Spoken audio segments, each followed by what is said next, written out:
দেখো বন্ধুরা, আজকে আমি গ্রাম পঞ্চায়েত পরীক্ষার জন্য আমি কিছু অঙ্কের প্রশ্ন করাচ্ছি, যেগুলো পরীক্ষার জন্য খুব ইম্পর্টেন্ট।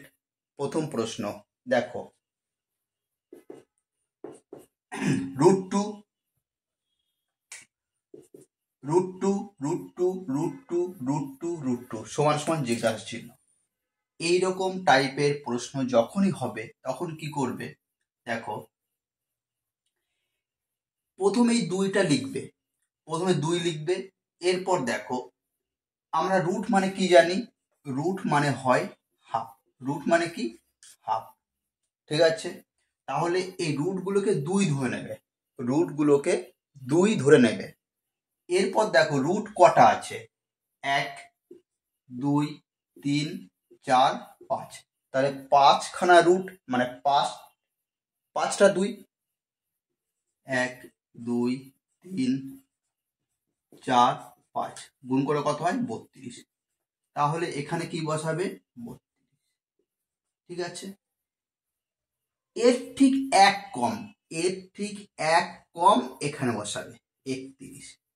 এটাই অ্যান্সার। আর 2 পূর্ণ 31/32, এটাই অ্যান্সার।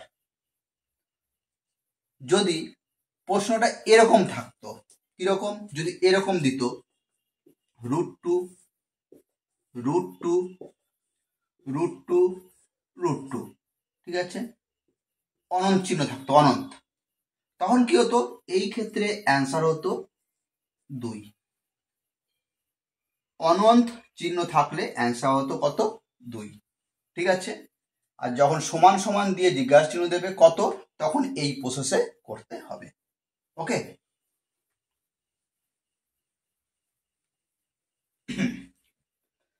তারপরের প্রশ্ন বলেছে এ বি সি এর আয়ের অনুপাত 2 9 11। এ বি আর সি এদের আয়ের অনুপাত 2 9 11। ঠিক আছে, বলেছে বি এর আয় এর আয়ের চেয়ে 280 টাকা বেশি। বি এর আয় এর থেকে 280 টাকা বেশি। এখানে কত বেশি আছে? দেখো, 7 বেশি। 7 বেশি, এই 7 সমান সমান 280। 1 সমান কত? 40। কার আয় বের করতে বলেছে? সি এর আয়। সি এর অনুপাত কত? 11। তাহলে 11 সমান কত হবে? 40 গুণিত 11 সমান সমান 440 টাকা। ওকে,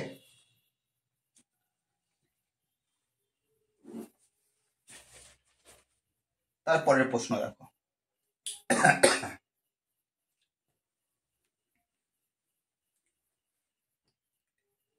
একটি মিশ্রণে দুধ ও পানির অনুপাত 12:5। একটা মিশ্রণে দুধ আর পানি, পানি মানে ওয়াটার, অনুপাত কত বলেছে? 12:5। 12:5 বলেছে 8 লিটার জল মিশালে, 8 লিটার জল মেশাও। তাহলে এখানে 8 লিটার লেখো।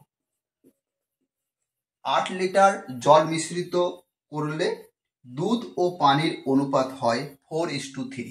কত অনুপাত হয়? 4:3। দেখো, প্রশ্নে বলে দিয়েছে 8 লিটার জল মিশাচ্ছি। যদি আমি জল মিশাই তাহলে জলের পরিবর্তন হবে, দুধের কোনো পরিবর্তন হবে না। দুধ আগেও যেটা ছিল সেটা এখনো তাই থাকবে। দুধ আগে কত ছিল? 12, এখনো 12ই থাকবে। তাহলে দেখো, প্রথমে ছিল 12 আর এখন কত হয়েছে? 4। তাহলে একে 12 করতে গেলে কি করতে হবে? একে 3 দিয়ে গুণ করতে হবে। তাহলে দেখো 12 হয়ে গেল। 12 12, তাহলে একে যখন 3 দিয়ে গুণ করেছি, একেও 3 দিয়ে গুণ করতে হবে। 3 3 9। ওকে, দুধ দুধ সমান হয়ে গেল। আর ওয়াটার দেখো, 5 ছিল, এখন কত হয়েছে? 9। এটা কত বেড়েছে? 4। 4, এই 4 সমান সমান কত? 8। 1 সমান কত? 2। কি বের করতে বলেছে? দুধের পরিমাণ কত? দুধ কত আছে? 12। এই 12-র সঙ্গে এই 2 গুণ করো, 24 লিটার।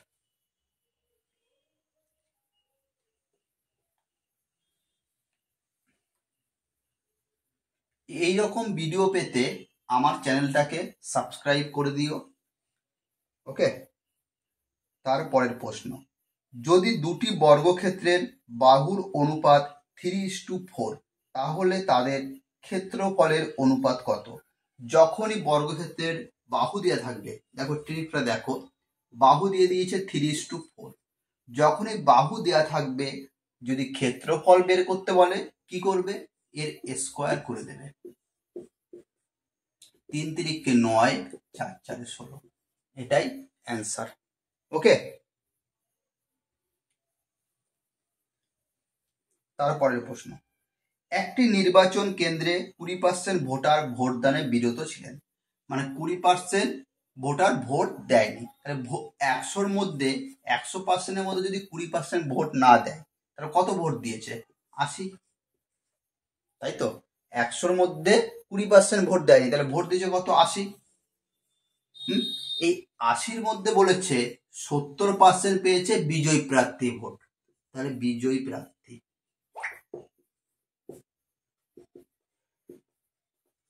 80-র মধ্যে পেয়েছে 70%, তাহলে 80-র 70% কত হয়? 56। ঠিক আছে, তাহলে যদি 80-র ভিতরে 56 যদি বিজয়ী প্রার্থী পায়, তাহলে যে হেরেছে সে কত পাবে? তাহলে 80 থেকে 56 বাদ দাও, কত হয়? 24। যে হেরেছে সে পেয়েছে 24, এবং বিজয়ী প্রার্থী পেয়েছে 56 আর এ পেয়েছে 24। আর এরা কত ভোটে পরাস্ত করেছে বলছে? পরাস্ত কত ভোটে করেছে বলেছে? নিকটতম প্রতিদ্বন্দ্বীকে 4960 ভোটে পরাজিত করেছে। তাহলে এটা মাইনাস করো, কত হয়? 32। 32, এই 32 সমান কত হয়? 4960। তাহলে 1 সমান কত? 4960/32। আর আমরা জানি টোটাল সবসময় 100 হয়। 4960 গুণিত 100/32। এখানে কাটাকাটি করি, 4960 গুণিত 100/32। 4 8 32, 4 1 4, 4 2 8, 8 1 9, 4 4 16, 0, 4 2 8, 4 3 12, 4 1 4, 0, 2 5 10 50, 5 1 5, 5 3 15। তাহলে উত্তরে কি বের করতে বলেছে? ওই কেন্দ্রে মোট ভোটার কত? তাহলে ওই কেন্দ্রে মোট ভোটার 15,500। ওকে,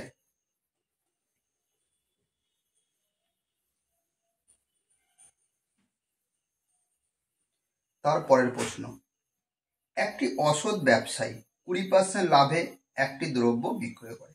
20% লাভ, আচ্ছা 20% লাভ মানে কত? 20/100,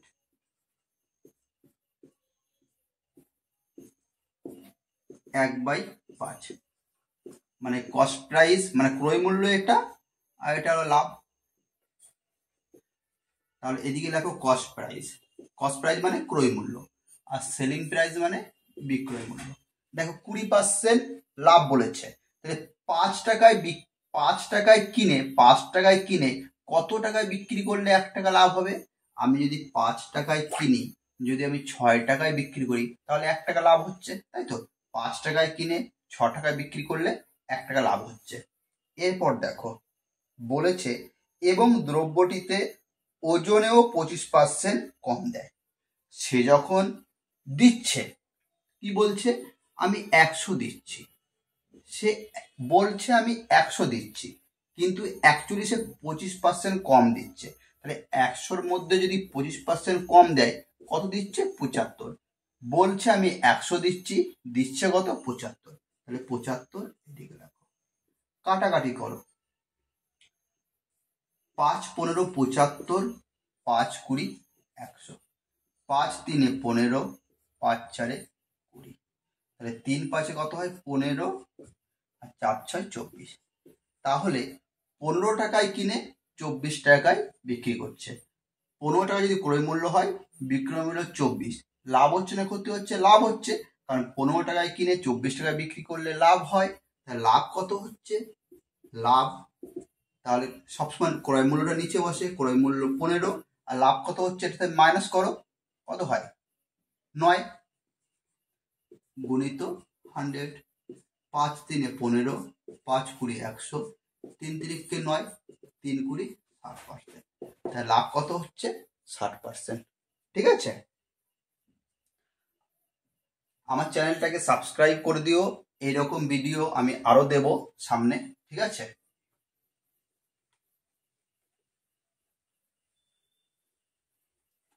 এর পরের প্রশ্ন বলেছে 2 জন পুরুষ 3 জন স্ত্রীলোক বা 4 জন বালক একটি কাজ 52 দিনে শেষ করতে পারে। অনুরূপ একটি কাজ 1 জন পুরুষ 1 জন স্ত্রীলোক এবং 1 জন বালক কত দিনে শেষ করবে? এই অঙ্কটা করতে গেলে অনেক বড় হয়, কিন্তু আজকে আমি তোমাদের দেখো একটা হাইটেক শর্ট ট্রিক দেখাবো। কিরকম দেখো, প্রথমে কি লিখবে? 52টা লিখবে, দাগ দাও। 1 জন পুরুষ 1 জন লেখো, আর এখানে কত আছে? 2 জন পুরুষ, 2টা নিচে লেখো, যোগ। আবার বলেছে 1 জন স্ত্রীলোক 1 জন লেখো, এখানে কত আছে? 3 জন। আবার 1 জন বলেছে, কি বলেছে? 1 জন বালক, আর এখানে বালক কয়জন? 4 জন। ওকে, তাহলে এর লসাগু করো, 12 হয়। 2 6 12, 6 1 6, 3 4 12, 4 1 4, 4 3 12, 3 1 3। কত হচ্ছে? 6 4 10 আর 3 13, 13/12। ঠিক আছে, সমান দাও। এখানে কত রয়েছে? 52। তাহলে এটা উল্টে যাবে, 2 উপরে যাবে, 13 নিচে যাবে। 13 4 52। কোশ্চেনে কি বলেছিল?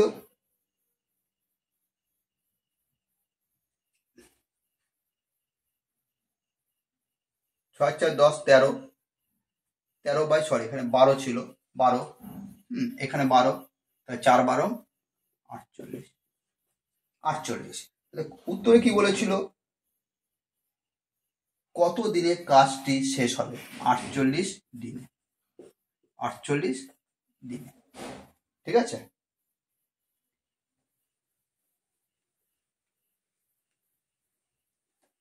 তারপরের প্রশ্ন বলেছে কিউ এর তুলনায় পি 50% বেশি সময় নেয়।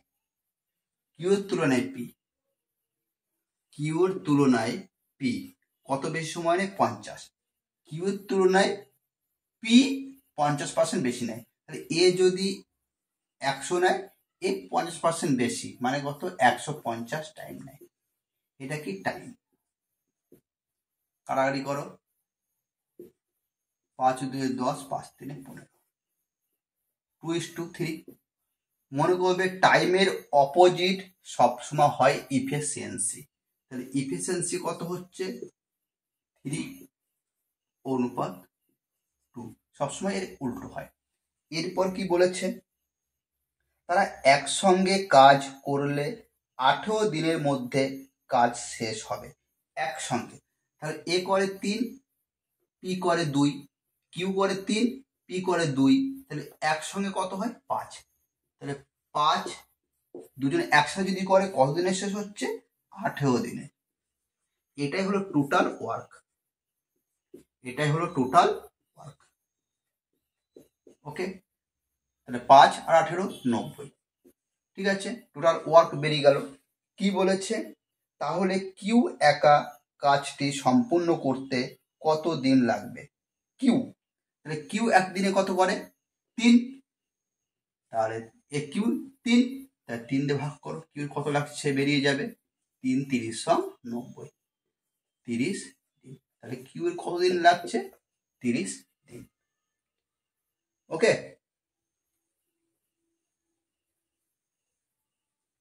এর পরের প্রশ্ন, যদি একটি নির্দিষ্ট ধনরাশি নির্দিষ্ট হারে 4 বছরে দ্বিগুণ, তাহলে কত বছরে তা সরল সুদে একই হারে 16 গুণ হবে? এই অঙ্কটাও আমি একটা ভালো কনসেপ্ট দেব, শিখে রাখো।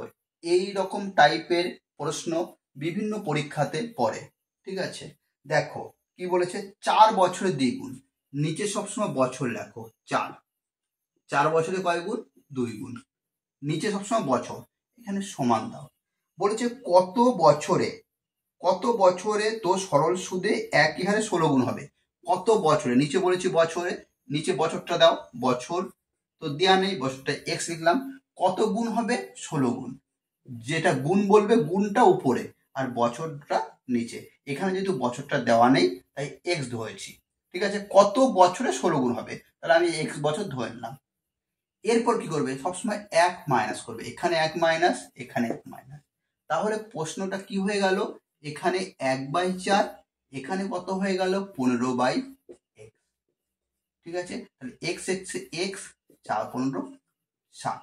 তাহলে কি বলেছিল, কত বছর লাগবে, 60 বছর লাগবে, 60 ইয়ার, ঠিক আছে। বন্ধুরা, এরকম ভিডিও পেতে আমার চ্যানেলটাকে অবশ্যই সাবস্ক্রাইব করো।